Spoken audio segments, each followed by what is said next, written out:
Welcome to episode 316 of the Postal Hub podcast. I'm Ian Kerr. Joining me in a moment is Brody Buhler. Brody is a CEO at Escher Group, and he's going to talk about some of the key findings from Escher's latest Future of Posts research. We're going to talk about changes in parcel and letter volumes. We'll talk about capacity challenges, capacity constraints, some of the main macroeconomic challenges that postal organisations are facing as well. We'll discuss some postal strategy, a bit of technology, of course, as well, and a few other bits and bobs as we go along. So, coming up in just a moment, Brody Buhler, CEO at Escher Group.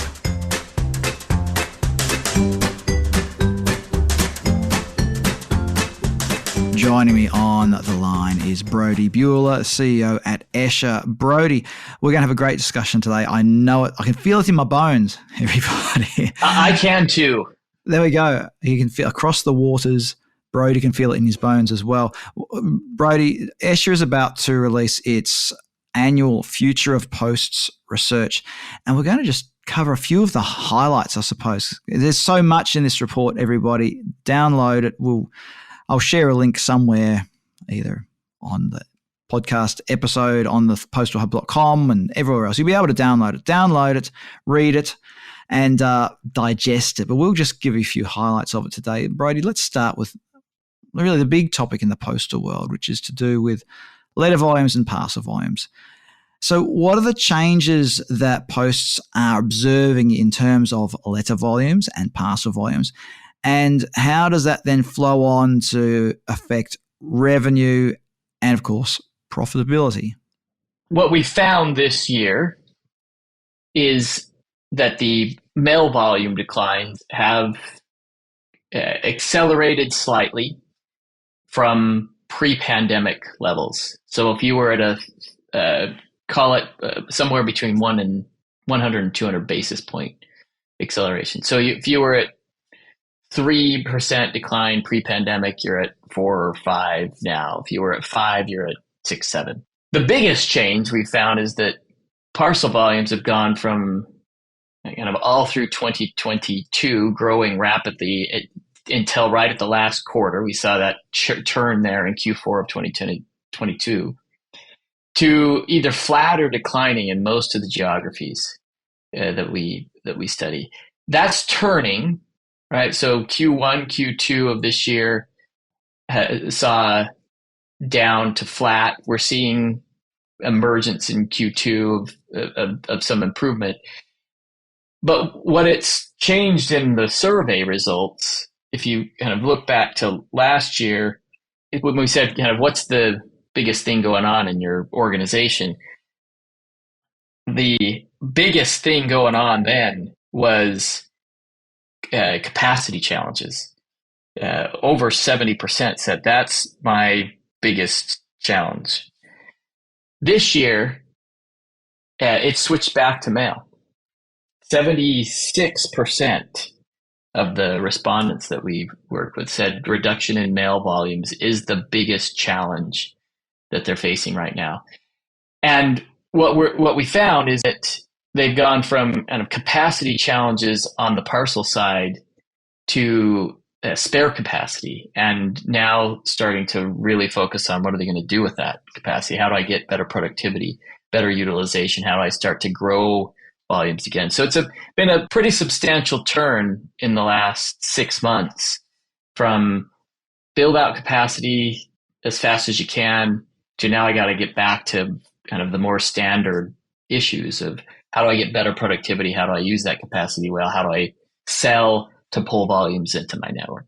Is it almost a return to the pre-pandemic growth in terms of e-commerce and parcel volumes on the one side of things? But then I guess contrasting with that, though, you just said that for many, the letter volume decline is increasing. So is that sort of creating a new dichotomy, a new problem for posts? It's the same problem, but with very different foundational economics. Over the course of the pandemic is when we saw what's been predicted for a long time, where revenues from parcels would exceed revenues from mail. And it flipped kind of midway through the pandemic. the more than half of the revenues are coming from parcels now. At Postal organizations, this is globally, right? Just kind of looking at everybody. It's going to vary for each individual post, but what the macroeconomic environment looks like is where mail was something that was accretive previously, because of the substantial changes, we're seeing a lot of postal organizations struggle to get profitability out of their mail business. And they had been using that to then help them on the parcel side. And so they've lost some of the tailwinds. In fact, it's gone from a tailwind to a headwind on the parcel side. Those foundational economics mean that they've got to fundamentally rethink how they're delivering parcels and how they're delivering mail. But they've got to think of it in that order. And that's the opposite of what they were thinking previously. And you mentioned capacity constraints before, and that was really a massive theme through 2020, 2021. What are we seeing now in terms of capacity constraints, especially in the postal world? Are there capacity constraints, or is it really a matter of saying, well, we've built out this network, we've got to now get those sales teams working to make sure we're carrying parcels to pay off the investment we've made in those parcel networks? Yeah, on that one, it's almost a tale of two worlds. About half of the posts that we surveyed said, we don't have a capacity constraint, we have a volume problem. And the other half said, we still do have capacity constraints. And you're seeing it play out in the performance, right? You've got some posts that more conservatively manage their networks and are putting out solid profitability numbers, and you've got other postal organizations that are struggling. They've got overcapacity, volumes changed quicker than they were expecting. They overbuilt in some cases, and so they're now figuring out how to fill those networks. The other thing that I think is fascinating to watch right now is you continue to see the retailers reworking their models and their networks. And we've talked about it several times, but inventory continues to get closer and closer. Shipping distances continue to get smaller and smaller. And what remains to be seen is, will speed continue to be a factor? And you probably saw Amazon's results yesterday. They announced their CEO said speed drives revenue. It's really that simple. And so we're going to continue to see that emphasis on getting it faster and faster to consumers, and retailers reshaping their networks to position for that. And that's where I think postal organizations have both risk and opportunity. They need to be smart about it. Let's talk about the macroeconomic challenges that are being faced by postal organizations. So what are they? What do you think the main macroeconomic challenges, if I can get the sentence out, everybody, the main macroeconomic challenges are, and how do they impact Post's focus on their other customer-facing priorities, shall we say, whether it's what you just said, accelerating delivery, or maybe even having to find newer or better delivery solutions given that we're operating in a competitive environment, or even, dare I say it, returns, something we don't really talk enough about. But so can you just share some comments on that, Brody? So the obvious, most pronounced macroeconomic change right now, or challenge right now, is inflation. Postal organizations' cost bases are increasing faster than they're able to kind of address that on the revenue side. And so we're seeing profitability erosion, and that again plays out in the survey. You'll see that kind of from an impact standpoint, while revenue had moved more to neutral, profitability certainly swung negatively over the last 12 months. The other macro challenge is the reshaping of commerce, and it went hard e-commerce. It came back physical, and now what we're finding is that it's shifting back to e-commerce, and the basics of people are coming through. They want it, the easiest, most frictionless, simplest way they can get it, and that is tending to be driven by or driving them to e-commerce. We're seeing a little bit of a death spiral on retail in that they had to slim down locations and inventory because of reduced foot traffic. Now, when people came back, they had slimmed down locations and inventory, which meant they were less likely to find what they were looking for. So even if they went to the store, they'd often end up having to go buy it online anyway. And that then reduces foot traffic, which then means they start slimming down more. And I think over the next couple of years, we'll see more and more move to the model where the shop is really a try on, try out sort of place, but the real purchasing is more and more likely to be coming from their e-commerce site and fulfilled that way. And that's probably going to be most pronounced in fashion. Let's move on to strategy then. How have you seen Post's strategies changing over the last year? And what are some of the main challenges that, I know this is all sort of corporate speak here when we talk about strategy and challenges and things like that, but what are some of the main challenges that the Posts are facing when developing their strategies? So one of the things that we found in the research is that where there had been clarity on both the where they had been clarity on the delivery network and what to do with it, and some ambiguity on the retail network. This year, a lot more ambiguity on both. I think there's a lot less clarity from postal organizations on where to go next, in particular with their delivery networks. Some of the key things they know they've got to get right. On the retail side, generally speaking, the retail operations for postal organizations tend to be loss-making. That's kind of the trend. So they know they've got to change the cost base. They know they've got to be more digitally relevant. And what I mean by that is if you think of kind of how your interactions with, pick an activity, whether it's grocery shopping and going through the self-checkout, or even the kind of an Amazon Go sort of model where you're kind of figuring it out on the go, or airline where you never queue up, right? You just go straight to drop your bag and then through security. They've got to get to those sorts of models where the things that have to be done physically are there, but they're seamless and frictionless and easy to do, and done at a much lower cost profile. That'll open up a whole new revenue area for post organizations. As I talk with companies that are looking at working with Post, the primary thing they say is, I need that physical presence, but I need it to be much more digitally enabled. On the delivery side, it's an entirely different story. I think they had clarity. They now are wondering where to go next, and it's going to have to be in three areas. They're going to have to get more relevant locally as inventory moves closer and retailers are looking to get things into consumers' hands faster. They're going to have a fast local option that allows you to kind of interact with their delivery network downstream. That's the first. The second, they're going to have to start to find ways to use underutilized assets in the delivery network.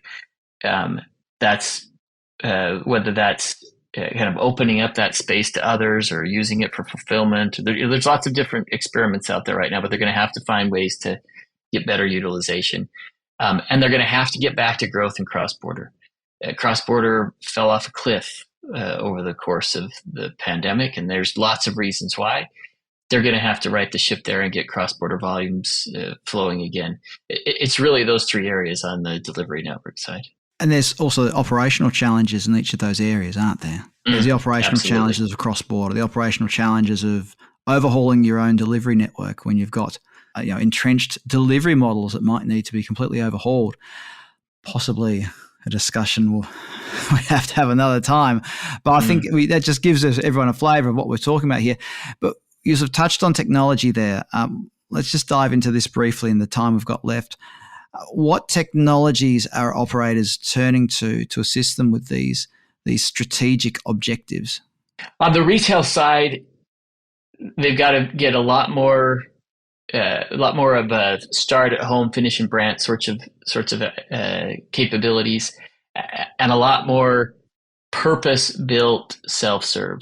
What I mean by that is, if you look at kind of a traditional self serve kiosk for a postal organization, it's uh, doors and bells and whistles, and it can do everything you could do, or almost everything you do at a counter. And a lot of people are coming in and saying, I just want to scan this label on the barcode on my package for my return and get a proof that I returned it to you. You don't need big fancy tech to do that. You need a scanner and a printer to do that. And you can deploy those prolifically, versus you got to be a little bit more judicious in how you're deploying big expensive kiosks. So purpose built, self-serve, and a lot more start at home, finish and branch, being relevant on the mobile device. Those are the technologies that are going to matter on the retail side. On the delivery side, they because of the change in volume mix, right, and a lot less mail and a lot more parcels, they're going to have to get technologies that allow you to optimize those networks together with very different structures, right? Your mail network tends to be same route, same person every day, and your parcel networks tend to be very dynamic. And now you got to figure out how to make those work together. That's how you get the synergies and the cost synergies in particular back that are missing today, to be honest, for postal organizations. And that's how you get back to kind of the right productivity and profitability numbers on the delivery network. That's probably the most important technology to get right over the next couple of years. Brody, you've just mentioned automation in the post office. The automation might be, like you said, as simple as scanning a barcode and getting a receipt. What about the other sort of automated self-service solution in the last mile? It's been talked about a lot in the last few years. That is, of course, parcel lockers. So have you seen any developments in the parcel locker realm? So when we ask what's the biggest retail priority, 70% of postal organizations say parcel lockers. So it's a hot area. It's an area that a lot of posts are investing in. And to be honest, they're kind of coming to it a little bit late. Lockers was hot in other spaces 2 or 3 years ago. It's just now picking up steam here for posts. I personally, I think lockers are challenging. It's hard to get a solid ROI. I've talked with probably 15 postal CFOs, and they all talk about the concerns they have of kind of getting the right return on investment out of a parcel locker network. What the research shows clearly is there are cultural nuances that make parcel locker adoption go crazy, like in Poland, where there weren't good delivery options prior to a parcel locker network, like in Germany, where you had to sign for a parcel. Everything had to be done in person, and with so much out of home happening, people just aren't there to sign for it. So lockers became really relevant. The key thing to remember with lockers is it needs to be part of a broader delivery profile. It's an offering in your delivery product set versus the kind of the silver bullet that's going to solve your delivery economics. And if you get it right, it's going to be integrated with retailers, so it's a choice right off the bat for delivery. You're going to have them in the right locations. That's hard to get right, but if you get it right, you get really good utilization, and it's going to be really simple to use. And if you can get those three things right, then there are points where lockers make sense, but it's not the silver bullet. It's certainly not going to materially change the delivery economics, unless you're in one of those cultures where you're seeing adoption driven because of some nuance. All this and more is included in the new Escher Future of Posts 2023 report. I think it's called Rebooting Growth Strategies, and you can download it from somewhere on the Escher website, and I'll put a link on thepostalhub.com. Go to the episode page and you'll find a link there for this episode that will take you through to wherever you have to go to download the latest Escher Future of Posts report. Well worth your time and worth a read. Brody Buhler, CEO at Escher, thank you very much for joining us on the Postal Hub podcast today. Thank you, Ian. It's great to see you.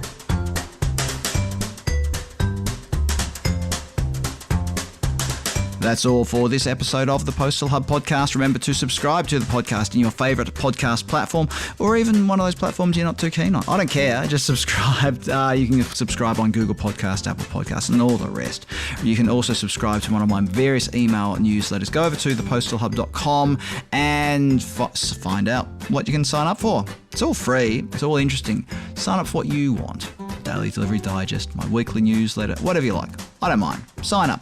If you want to follow me on LinkedIn, just look for me, Ian Kerr, on LinkedIn, and I'll turn up with a photo that's at least 10 years old. That's right, a profile photo that's at least 10 years old, but it looks kind of like me.